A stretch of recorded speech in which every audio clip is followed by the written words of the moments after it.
Please stand for the Pledge of Allegiance. I pledge allegiance to the flag of the United States of America and to the republic for which it stands, one nation, under God, indivisible, with liberty and justice for all. Please be seated. Good morning, Hopewell. I'm Reese, and I'm hosting this week's Morning Buzz. Today is April 26th, and it is a C Day.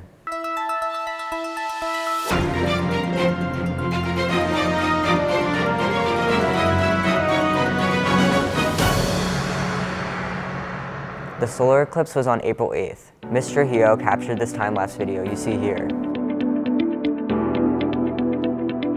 And this amazing still image.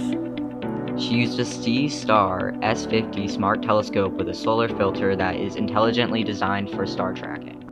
That's really fascinating. Next up, we have Karina to tell us about the Pretenders. Can you think of an Akron, Ohio native who has been revered for their performance and longevity? We're going to talk about someone whose name isn't LeBron James. Born in Akron, Chrissy Hind was a young, talented, up-and-coming musician who moved to London and even collaborated with the early members of The Clash and the Sex Pistols. I didn't like living in America, so I moved to England. Hind is best known for being the lead singer of The Pretenders. In 1978, Hind, James Honeyman Scott, Pete Farndon, and Martin Chambers founded the group and quickly gained attention for their unique sound. Taking inspiration from punk and rock, they found hits on their first album in Kid and Brass in Pocket.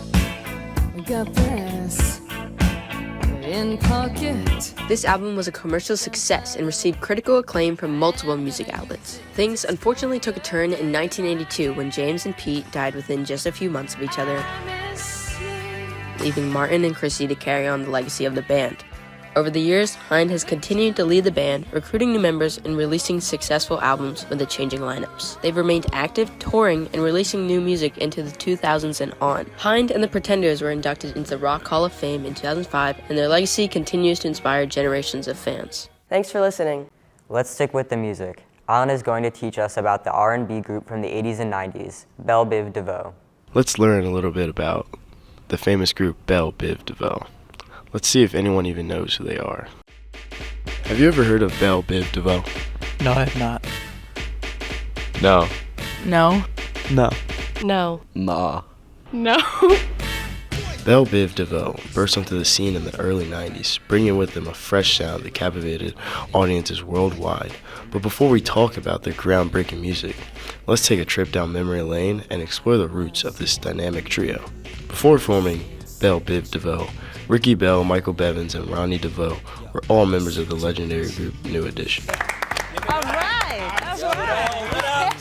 New Edition dominated the 80s music scene, paving the way for future R&B acts. Ricky, myself, Ralph, and Johnny, better known as New Edition, y'all.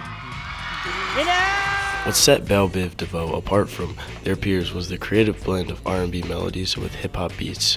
Their influence can still be felt in today's music landscape, a testament to the enduring legacy of this legendary group.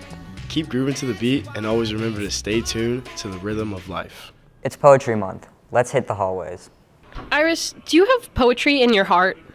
Of course I do. We're on the Morning Buzz like a bee in the spring, and we're gonna spring to the halls. What does poetry mean to you? It's a great way to describe and share your emotions and feelings. What you say when you don't know what to say. A good way to help comprehend what you're feeling. It's a pretty broad category of language that stirs emotions and stirs our imagination. What's some of your favorite poetry? When I was really little, I really liked reading Shel Silverstein's Where the Sidewalk Ends in Morning Meeting. Tennyson's poem Ulysses, which is about Odysseus from the Odyssey. And it's the kind of thing where, obviously I'm not an ancient Greek sailor, warrior person. Not obviously.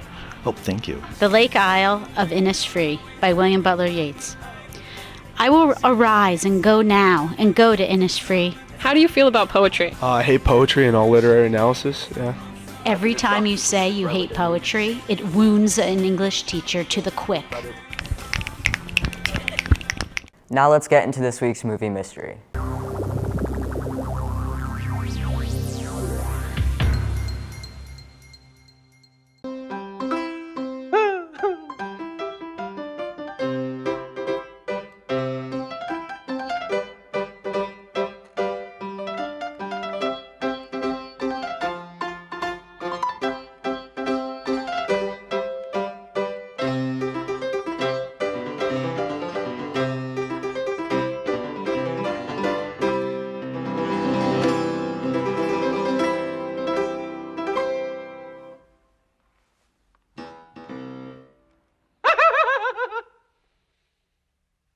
Grazie, signore. Last week's movie mystery was The Princess Bride. I was nervous.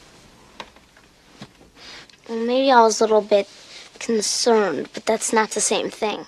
That's all for today. Have a great weekend.